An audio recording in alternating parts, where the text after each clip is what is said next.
Olha, a iniciativa equatoriana foi realmente histórica, foi um passo importantíssimo para toda a América Latina, porque de fato deixou muitas lições, né? Primeiro, a atitude de organizar uma comissão de auditoria. É um passo, isso sim é responsabilidade, né? Responsabilidade fiscal, responsabilidade social, querer saber que dívida é essa, que dívida eu herdei quando assumi a presidência, que dívida deve ser paga e que dívida não pode ser paga, né? Então, a organização dessa comissão de auditoria, ela já foi um passo em si histórico. E o desenvolvimento dos trabalhos também, né? Mostrou uma vontade política muito grande do presidente, que deu poderes para esta comissão de solicitar documentos e dados a todos os órgãos do governo, do legislativo, do judiciário. Nós tínhamos o poder de solicitar informações, e uma auditoria se faz em cima de provas e documentos.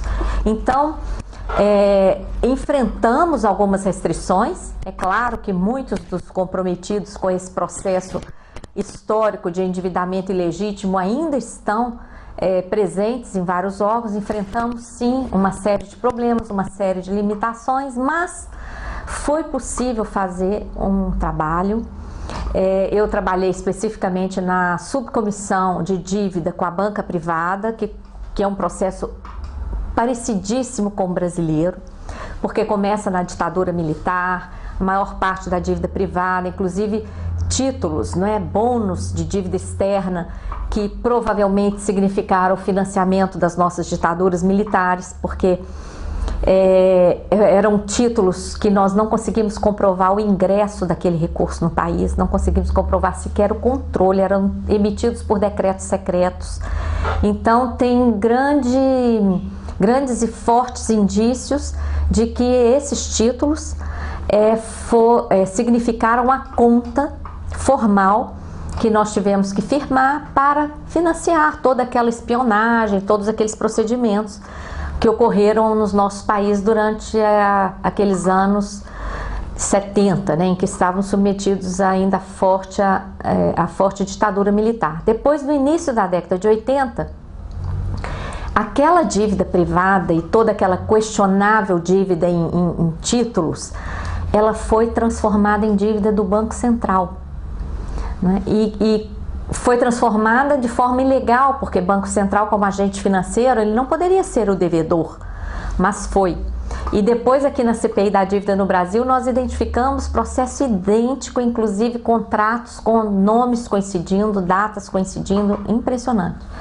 E o grave é que lá no Equador nós conseguimos acessar em 92 um documento de renúncia à prescrição dessa dívida.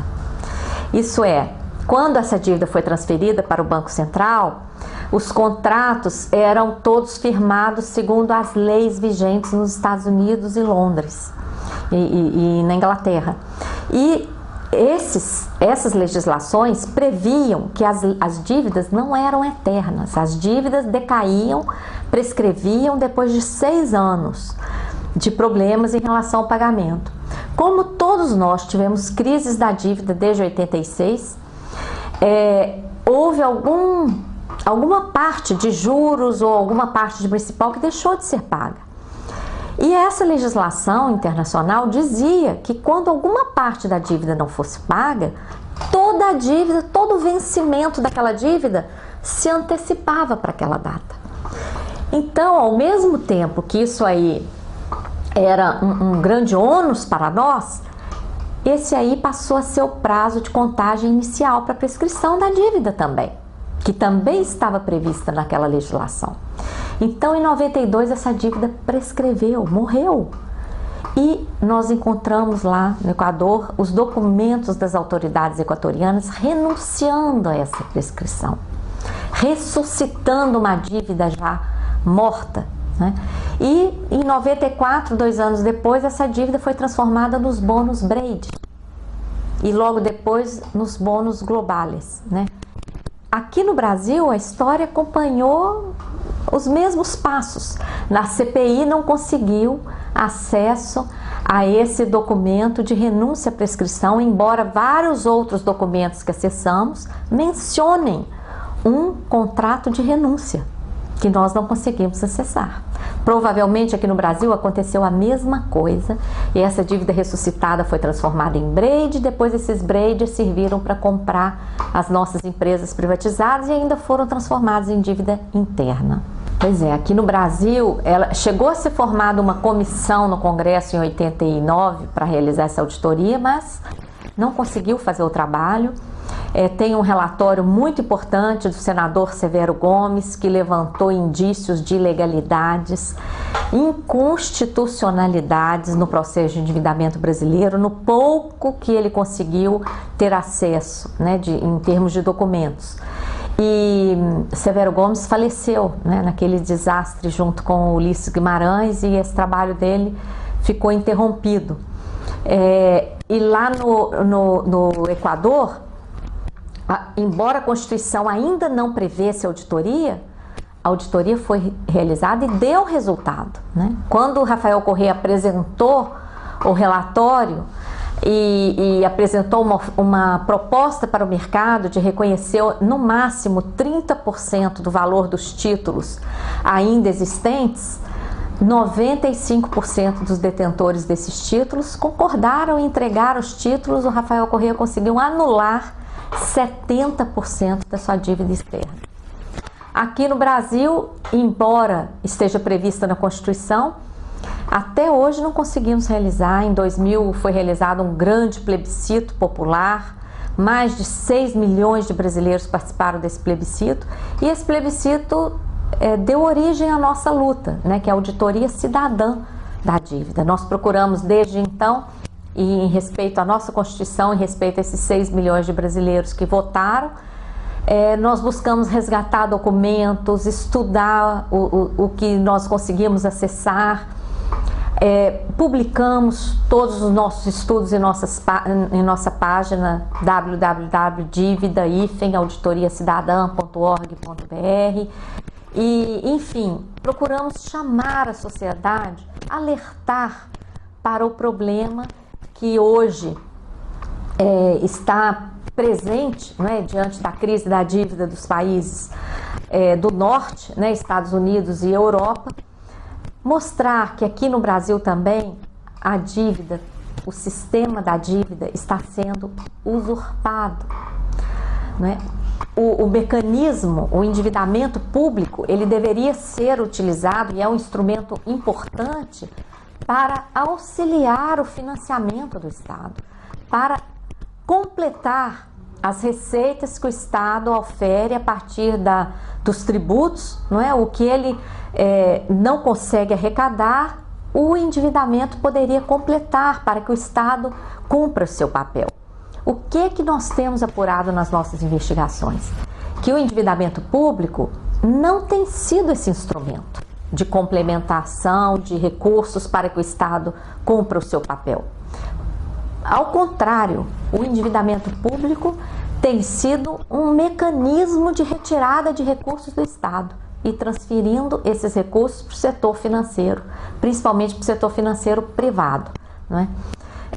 Nós já detectamos a usurpação do instrumento do endividamento público por outras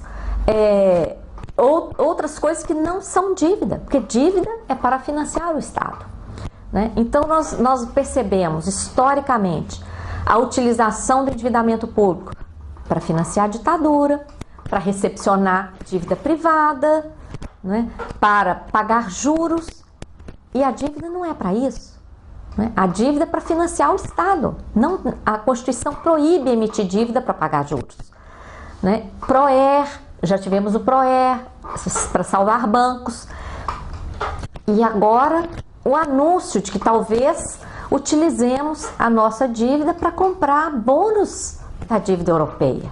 Ora, já está anunciada a crise dos países europeus, já está anunciada a natureza dessa dívida. Foi uma dívida emitida para salvar bancos.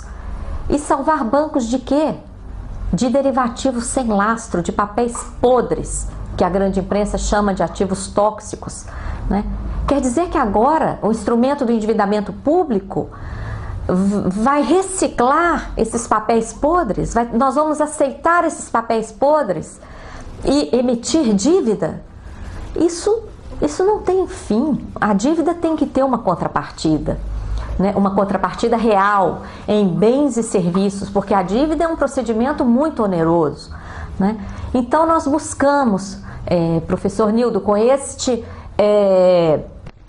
esta luta da auditoria cidadã, levar à sociedade em geral essas preocupações, mostrar que como estamos pagando essa dívida, né? Estamos pagando essa dívida às custas de uma das cargas tributárias mais altas do mundo, mais regressivas em que a pessoa que ganha menos é a que paga proporcionalmente mais, né? E não temos o retorno em bens e serviços como merecemos, como deveríamos ter como contrapartida dessa alta carga, né? A saúde pública deixa muito a desejar, a educação pública deixa muito a desejar, não é?